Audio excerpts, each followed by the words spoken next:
अस्सलाम वालेकुम नाज़रीन, हाईटेक न्यूज के खबरनामे में आपका खैर मकदम है। मैं हूं नेहा खान। नजर डालते हैं आज की अहम खबरों पर। एनएसयूआई इंचार्ज कन्हैया कुमार ने कहा है कि जब मुल्क में नाइंसाफी का तूफान चल रहा है, राहुल गांधी इंसाफ के लिए लड़ रहे। ये इस सफर का बुनियादी ख्याल है। ये सफर मणिपुर से शुरू किया गया था, क्योंकि मणिपुर में 8 महीने से तशद्दुद जारी है। फिर भी पीएम मोदी यहाँ नहीं आए, लेकिन हमारे लीडर राहुल गांधी मणिपुर गए हैं। कि हमारी भारत जोड़ो न्याय यात्रा शुरू हो चुकी है। कल मकर संक्रांति के मौके पे इसकी शुरुआत हुई और राहुल जी ने जो वॉर मेमोरियल है वहाँ पे शहीदों को श्रद्धांजलि देते हुए, श्रद्धासुमन अर्पित करते हुए इस यात्रा को शुरू किया। और आज हमारा यात्रा का दूसरा दिन है और मणिपुर से हम लोग अब नागालैंड की तरफ बढ़ रहे हैं। तो बहुत सारे लोगों के मन में 3 सवाल आ रहे हैं। पहला, कि भारत जोड़ो यात्रा क्यों कर रहे हैं। दूसरा, भारत जोड़ो न्याय यात्रा मणिपुर से क्यों शुरू किया जा रहा है। और तीसरा, कि भारत जोड़ो न्याय यात्रा से हम क्या हासिल करना चाहते हैं। इस तीनों सवाल का हम अलग अलग जवाब देंगे, लेकिन इस पूरी यात्रा के संबंध में हम एक बात आप सबसे कहना चाहते हैं। जब देश में बह रही हो अन्याय की आंधी, तो न्याय के लिए लड़ रहे हैं राहुल गांधी। ये इस यात्रा का मूल भाव है और इसी में सारी बात जो है वो निहित है। जैसा कि आप सब जानते हैं कि ये यात्रा मणिपुर से इसलिए शुरू की गई है। 8 महीने हो गए हैं और मणिपुर में आप सबको ये अनुभव हुआ होगा, ये कांग्रेस पार्टी का दुष्प्रचार नहीं है, हकीकत है कि इम्फाल के ड्राइवर जो हैं वो आपको कानकोपी नहीं आ रहे हैं। कानकोपी के ड्राइवर जो हैं वो इम्फाल नहीं जा रहे हैं। ये कांग्रेस पार्टी नहीं बोल रही है। कांग्रेस पार्टी जब पार्लियामेंट में सवाल को उठा रही थी कि प्रधानमंत्री जी को मणिपुर पे जवाब देना चाहिए, देश के गृह मंत्री को इस मणिपुर के हालात पे जवाब देना चाहिए, तो आप देखिए कि किस तरीके से विपक्ष को बदनाम किया गया। तो राहुल जी उस वक्त आए और राहुल जी देश के प्रधानमंत्री नहीं थे। राहुल जी देश के प्रधानमंत्री भी वो उस हालत में सुरक्षा का तमाम हवाला देते हुए उनको रोकने का प्रयास किया गया। उन्होंने कहा कि जब देश के लोग मर रहे हैं, जब मणिपुर के लोग मर रहे हैं, तो हम उनके बीच में जाएंगे। इसीलिए कल भी उन्होंने कहा कि हम मणिपुर इसलिए आए हैं कि हम मणिपुर के अपने भाई और बहनों का आंसू पोंछना चाहते हैं। हम यहाँ पर जो हिंसा की स्थिति है, जो बंटवारा है, उसको समाप्त करके शांति स्थापित करना चाहते हैं। इसलिए भारत जोड़ो न्याय यात्रा की शुरुआत मणिपुर। कांग्रेस जनरल सेक्रेटरी मौसलात जयराम रमेश ने कहा है कि राहुल गांधी ने कल और आज मुख्तलिफ शहरी तंजीमों से मुलाकात की। पहले जब हम मणिपुर आते थे तो मणिपुर तंजीमों से मिलते थे। आज मणिपुर में हमें मुख्तलिफ बरादरियों की तंजीमों से मिलना है। सभी ने राहुल गांधी से कहा है कि मणिपुर में एक हसास, शफाफ, जवाबदेह और मजबूत हुक्मरानी की जरूरत है। ये वाहिद रियासत है जिसके 2 वजीर गुज़िश्ता 8 माह से लापता हैं। कल और आज बस में राहुल जी विभिन्न नागरिक संस्थाओं से मिले। अलग अलग समुदाय की संस्थाएं हैं। ये मणिपुर की हकीकत है। एक ज़माना हुआ करता था जब हम मणिपुर आते थे तो हम मणिपुरी संस्थाओं से मिलते थे। आजकल हमें अलग अलग समुदाय के संस्थाओं से मिलना पड़ रहा है। सभी लोगों ने एक मेमोरेंडम पेश किया राहुल जी को। सभी ने कहा, ये मांग की कि मणिपुर में एक संवेदनशील, पारदर्शी, जवाबदेही और सशक्त शासन की जरूरत है। ये ऐसा राज्य है, एकमात्र राज्य है जिसके 2 मंत्री पिछले 8 महीने से मणिपुर से लापता हैं। वो ऑनलाइन काम कर रहे हैं, डिजिटल इंडिया को और ऊंचे बढ़ा रहे हैं। मणिपुर में नहीं है ये 2 मंत्री, और कहीं हैं, गुवाहाटी में, दिल्ली में, बेंगलोर में, कहीं भी हो सकते हैं, न्यूयॉर्क में। ऑनलाइन काम कर रहे हैं। कमाल का मंत्रिमंडल है। ये ऐसा मंत्रिमंडल है जिसका मुख्यमंत्री आज तक प्रधानमंत्री से मिल नहीं पाए हैं। जन्मदिन मुबारक ट्विटर से दिया गया, फोन करके दिया गया, डिजिटल मुबारक दिया गया। यहाँ के राजनीतिक पार्टियां, अलग अलग पार्टियां हैं, यहाँ करीब 14-15 पार्टियां हैं। उनसे 8 महीने से वो लगातार मांग कर रहे हैं प्रधानमंत्री से, हम आपसे मिलना चाहते हैं, ये दस्तावेज पेश करना चाहते हैं। उनको अभी तक बैठक का मौका नहीं मिला है। मणिपुर में यहाँ की जो महाराजा का परिवार हुआ करता था, उसी का एक सदस्य राज्यसभा का बीजेपी सांसद है, वो प्रधानमंत्री से नहीं मिल पाए हैं।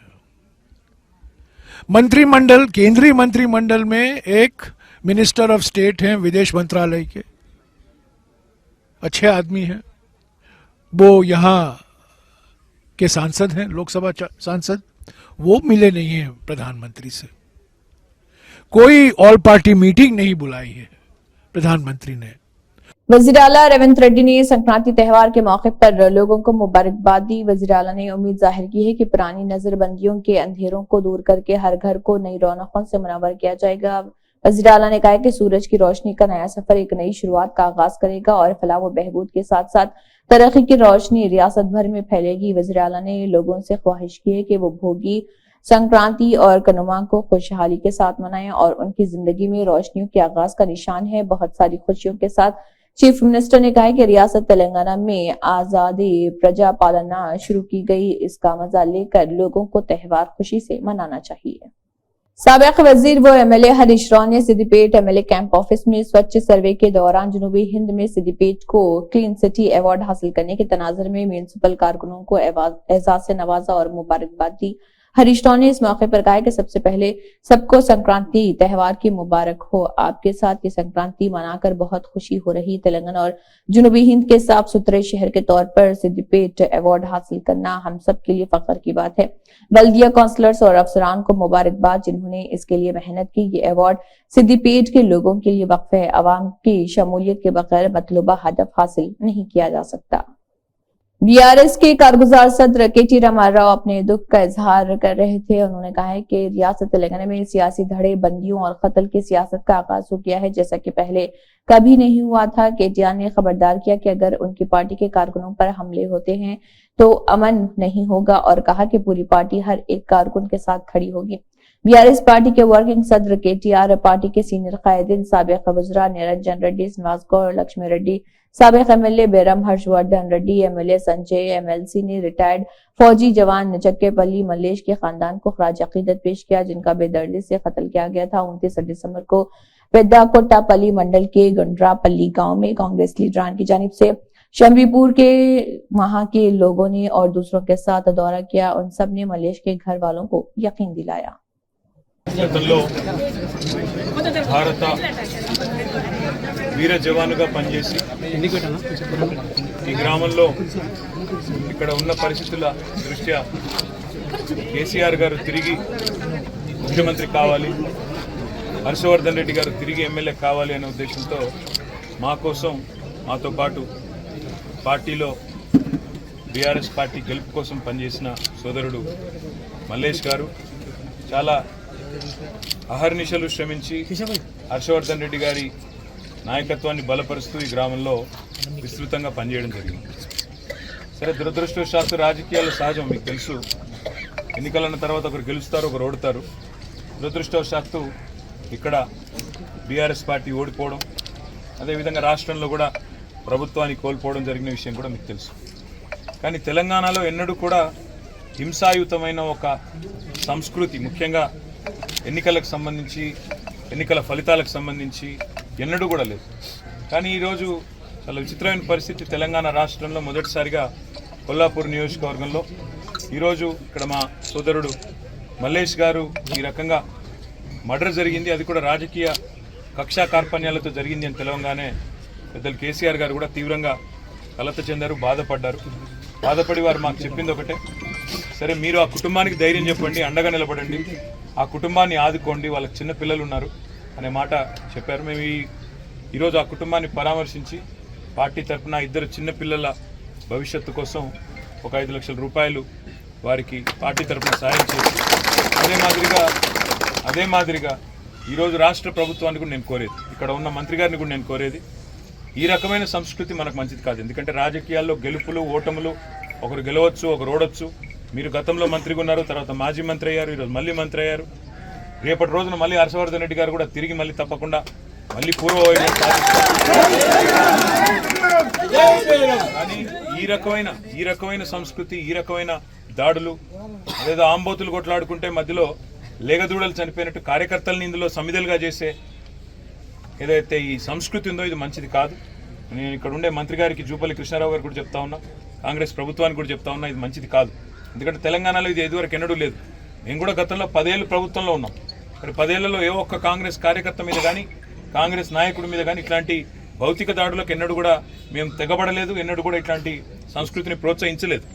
ఆనాడు కూడా మేము ఇట్లాగే అనుకుంటే, మీరు అనుకున్నట్టే మేము కూడా అనుకుంటే, ఈ ఫ్యాక్షన్ సంస్కృతిని పెంచాలనుకుంటే ఈ రకమైన పరిస్థితి ఉండేది కాదు. కానీ నేను విజ్ఞప్తి చేసేది పోలీస్ యంత్రాంగానికి కూడా, ప్రభుత్వంలో ఎవరున్నా కుటుంబానికి న్యాయం జరగాలి. ఎందుకంటే జరిగింది ఒక హత్యకు ఎవరు పాల్పడ్డా, ఏ కారణం చేత పాల్పడ్డా అన్నీ కూడా వెలుగులోకి రావాలి. ఇందులో భూ పంచాయతీ అని అది ఇదని చెప్పి దీన్ని కొంత డైవర్ట్ చేసే ప్రయత్నం కూడా చేస్తూ ఉన్నారు. ఇది మంచిది కాదు.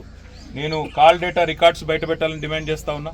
అదేవిధంగా ఇక్కడ ఏం జరిగింది అనే విషయంలో డీజీపీ గారు, ఈ జిల్లా ఎస్పీ గారు కూడా అవసరమైతే ప్రత్యక్షంగా విచారణ జరిపించి మరి వాస్తవాలు చెప్పాలి, ప్రజలకు తెలియజెప్పాలని చెప్పి కూడా డిమాండ్ చేస్తూ, ఆ కుటుంబానికి సంపూర్ణంగా మేము అండగా ఉంటాం. న్యాయం జరిగే వరకు వారితో ఉంటాం. ఆ కుటుంబంలో ఉండే చిన్నపిల్లలు కూడా 2 ఉన్నారు, వారికి కూడా అండగా నిలబడతాం. అమ్మాయి కూడా మరి మల్లేష్ గారి శ్రీమతి, అమ్మాయి కూడా బాగా చదువుకున్న అమ్మాయి, MSW చదివింది.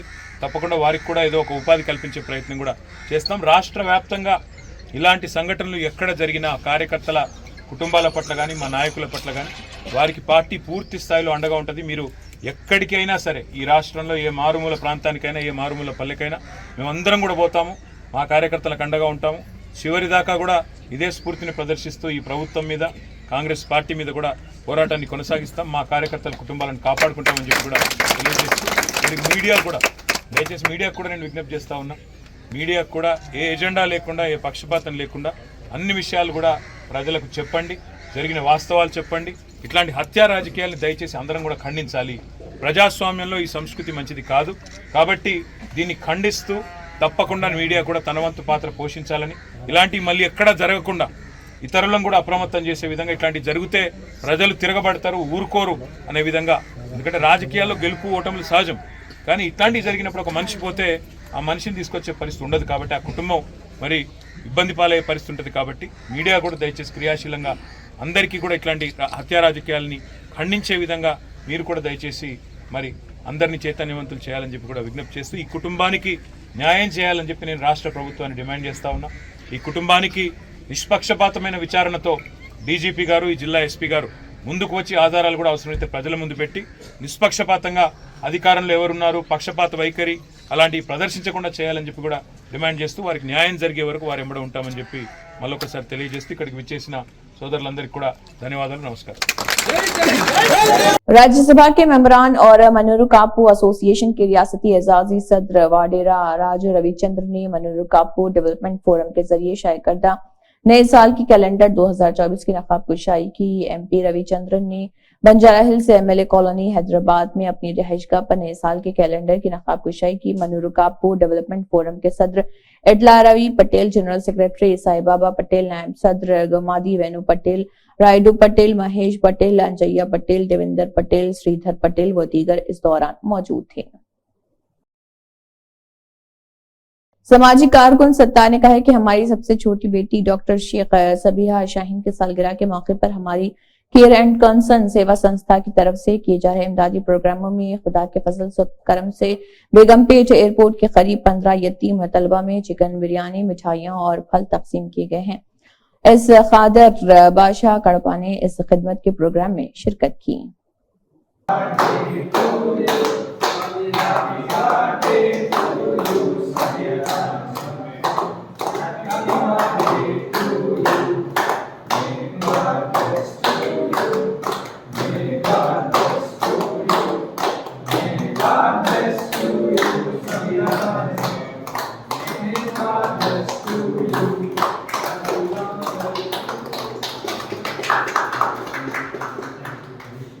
अंजहानी शोभन बाबू की यौम पैदाइश की तकरीबात तेलंगाना सदर Padma Rao, general secretary B Lal Bahadur Shastri और ऑर्गेनाइजिंग सेक्रेटरी वर्मा की क़ियादत में तानाका स्क्वायर पर शानदार तरीके से मनाई गई। इस प्रोग्राम के मेहमान खुसूसी Mothe Srilatha Shobhan Reddy, deputy mayor greater Hyderabad city Mothe Shobhan Reddy, सदर BRS लेबर डिपार्टमेंट मौजूद थे और शोभन बाबू की तस्वीर पर फूलों की चादर चढ़ाई और नए साल के कैलेंडर की नकाब कुशाई की। इस मौके पर मिठाइयां भी तकसीम की गई।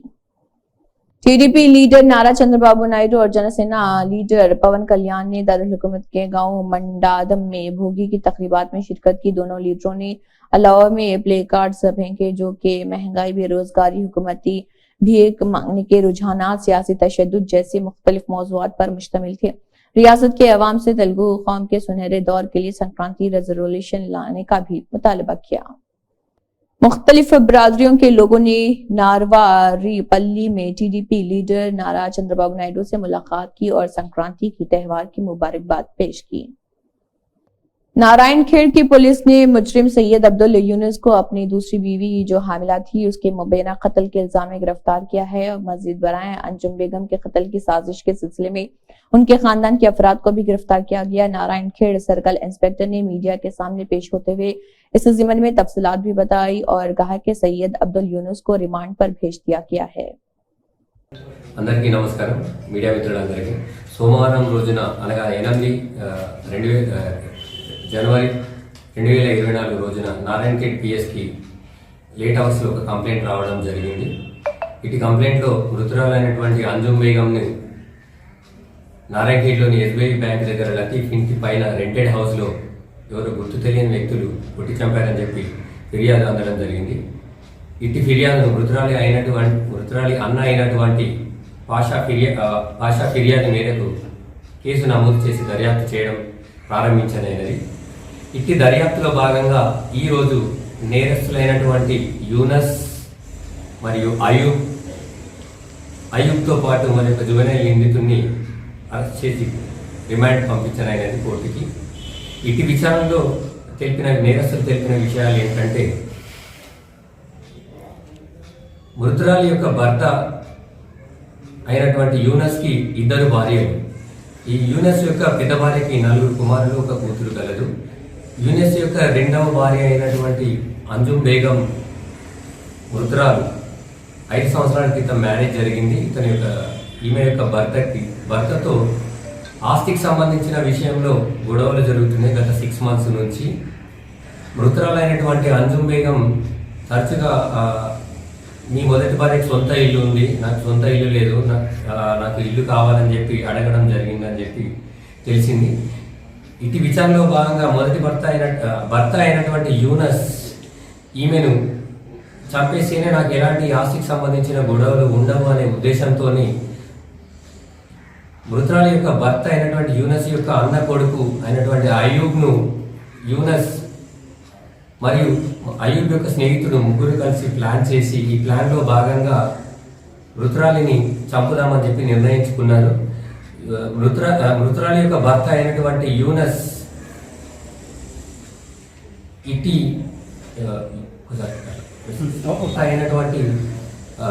యూనస్ వాళ్ళ అన్న కొడుకు అయూబ్ని నువ్వు చంపేరా అంజుమ్ బేగంని చంపేస్తే నేను ఎలాగైనా నేను దుబాయ్ పంపిస్తా, నీకు ఎన్ని డబ్బులు కావాలైనా ఇస్తా అని ప్రేరేపించి గత వారం రోజుల క్రితం ప్లాన్ చేయడం జరిగింది. ఈ ప్లాన్లో భాగంగా 8వ తారీఖు 1వ నెల 2024 మధ్యాహ్నం రోజున ఇంట్లో ఎవరు లేని సమయంలో యూనస్ యొక్క ఆదేశాల మేరకు అయూబ్ మరియు అతని యొక్క స్నేహితుడు వెళ్ళి కొట్టి చంపడం జరిగింది అంజుమ్ బేగంను. తర్వాత యూనస్ యొక్క ఆదేశాల మేరకు అయూబ్ మరియు అతని యొక్క జువెనైల్ స్నేహితుడు బీదర్ పారిపోవడం జరిగింది. सुनील डिम्पल सदर मिशन स्टेट का दर्जा बड़ी तादाद में लोगों के साथ आर्मी डे मनाया है। इस मौके पर पाक मुखालिफ मुजाहिरे ने आर्मी चीफ मनोज पांडे से जंग शुरू करने POK गिलगित बल्तिस्तान को पाकिस्तान से आजाद कराने का मुतालबा किया। डिम्पल ने मुल्क के लिए फौज के जवानों की कुर्बानियों और शहादतों को याद किया। उन्होंने आर्मी डे पर सिक्योरिटी आर्मी के जवानों को जबरदस्त खराज तहसीन पेश किया। बलूचिस्तान आजाद करो, आजाद करो, आजाद करो। पीओके गिलगित बलूचिस्तान आजाद करो, आजाद करो, आजाद करो। भारतीय सेना डे जिंदाबाद, जिंदाबाद, जिंदाबाद, आर्मी डे जिंदाबाद, जिंदाबाद, जिंदाबाद। भारत माता की, जय। भारत माता की। जय। आज भारतीय सेना दिवस है और जम्मू कश्मीर में लोग भारतीय सेना के समर्थन में खड़े हैं। जम्मू कश्मीर भारत का अभिन्न अंग था, है और रहेगा।